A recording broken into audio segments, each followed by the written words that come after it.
That's our main focus for the day. So my first question is, how does your party plan to engage and empower young people in the political process to encourage their participation in voting?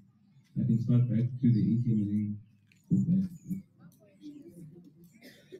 The question is, how does your party plan to engage and empower young people in the political process to encourage their participation in voting? Thank you very much. I think please allow me to also sit down. I think this is a more conversation. Yeah. So as the African Transformation Movement, you have highlighted that we have a huge voter apathy, particularly in the youth space. But what we have done as the ATM is to actually inculcate a culture of the youth being involved in their decision making and the direction in which the country is taking. As you would see that they delegated me, I'm a youth person, to come and represent the ATM. I mean, there are older people that would have been better positioned to deliver the ATM manifesto. But it says a lot about the faith that the organization has in the youth and the direction that the youth must be involved in taking the country.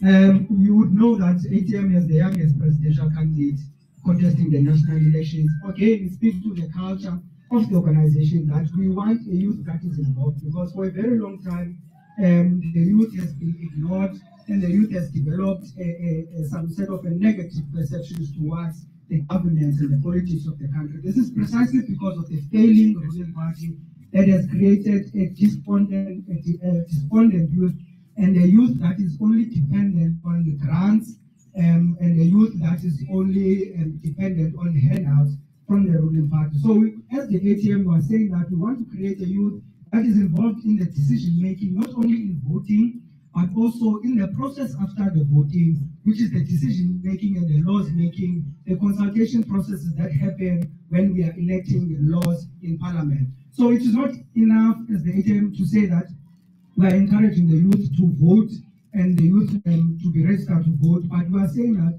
post-elections, let us have a youth that is engaged, that is involved in the politics of the country, not a youth that will only look forward to politics when we go and vote in the next 5 years. So that is the program that we are working on as the ATM, but to also say that as soon as we are in power and we are ruling the country, we are saying that we have youth programs whereby we are allowing the youth to own the economy of the country in their various spaces. Right now, the position of the country is that even sponsor shops in our ships are owned by foreign nationals.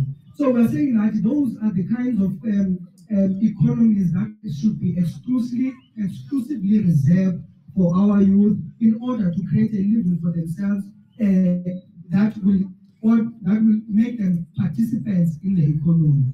But key to that, not only the microeconomy, we are saying that as the ATM, we want the macroeconomy, especially the mineral reserves of the country, to be processed within the borders of the country so that the youth can be involved in that process and thereby create jobs within that. Thank you very much. Thank you. When talking about the youth, and especially this upcoming elections, I think there's one thing that we also need to consider.